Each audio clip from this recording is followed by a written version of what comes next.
Hello guys, કેમ છો? તો ચાલો હું તમારી સાથે છે ને એક વાત શેર કરું કે 2 દિવસ પહેલાં હું છે ને એક મેરેજ ફંક્શનની અંદર ગઈ હતી.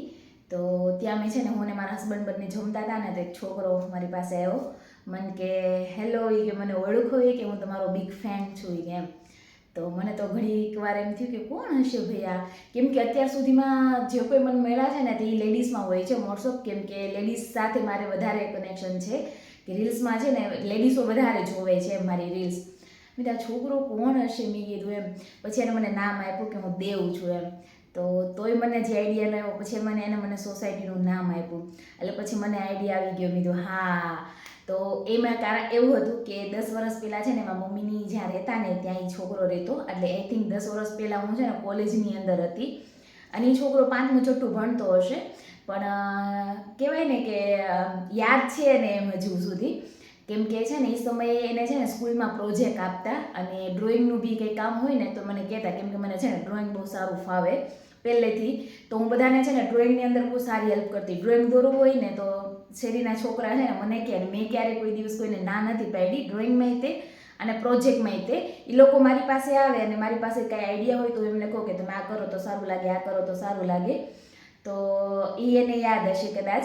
તો મને એને આવીને એને જે અત્યારે જે વર્ક કરે છે એના વિશે કીધું અને એને કીધું કે દી તમે કે વિડીયા ઉતારો છો, વિડીયા હું રોજ જોઉં છું, એ કે બહુ સારા હોય છે અને એ કે તમારે થંબનેલ કે એવું કંઈ બનાવવું હોય તો મને કહેજો એમ. એટલે કે હું ફ્રી હોઉં તો હું ખોટી રીલ્સ જોઉં એના બદલે હું તમને થોડીક મદદ કરું એમ. કે કહેવાય ને કે 10 વર્ષ પહેલાં મેં તો એ ભાવે કે એવું મદદ નહોતી કરી કે કદાચ આ મોટો થશે ને મને કંઈક કામ આવશે કે શું કે એવું તો આપણો કંઈ ઈરાદો પણ ન હોય. પણ છતાં એને યાદ છે કે અમે નાના હતા ત્યારે આ દીદીએ મારી હેલ્પ કરી હતી, તો હું પણ એને થોડીક મદદ કરું એમ. તો અંદરથી બહુ ખુશી થઈ અને એ ખુશી તો હજી મને એવું મગજમાં છે કે મને એવું થાય છે કે એને હજુ યાદ છે કે આણે આટલી નાની એવી હેલ્પ કરી હતી પણ તોય કરી હતી. અત્યારે હું કહેવાય ને કે 10 વર્ષ પહેલાં હું એને કામ આવી હતી અને અત્યારે એ મને એવું કહે છે કે દીદી તમારે કંઈ હેલ્પ જોતી હોય તો મને કહેજો. તો બહુ સારું લાગ્યું એની સાથે મળીને કે હજી નાના બધાને યાદ છે મદદ કરવાનું. અને આ ચેનલના થ્રુ પણ મેં ઘણા બધાની હેલ્પ કરી છે અને કરું જ છું. બધાને પોસિબલ નથી કે પર્સનલી મેસેજ કરું એટલે વિડીયો હું શૂટ કરું છું. તો તમે પણ આવી રીતના છે ને મદદ કરી શકો છો અને સ્પેશિયલી મારી મદદ કરજો.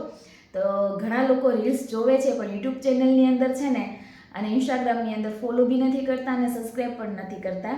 તો જો તમને એવું હોય અને ખાસ કોઈકને મદદ કરવા માંગતા હોય તો પ્લીઝ મારી ચેનલને સબસ્ક્રાઈબ કરી દેજો. અત્યારે જ જજો, શ્રદ્ધા લાઈફસ્ટાઈલ નામની ચેનલ છે મારી. તો થોડીક હેલ્પ કરી દેજો તમે પણ. આપણે કંઈ પૈસા તો માગવાના છીએ નહીં, દેવાના પણ છે નહીં, એકદમ ફ્રીમાં જ છે.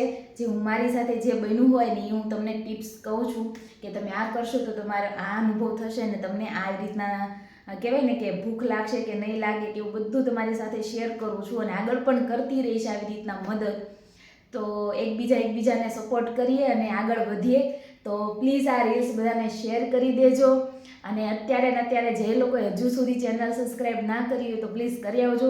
કેમ કે દેખાય છે ઇન્સ્ટાગ્રામની અંદર કેટલા બધા ફોલોવર છે, યુટ્યુબમાં થોડાક ઓછા છે, થોડાક નહીં બહુ વધારે ઓછા છે. તો જલ્દી ફટાફટ કરજો અને મદદ કરી દેજો. તો ચાલો મળીશું નેક્સ્ટ વિડીયોમાં.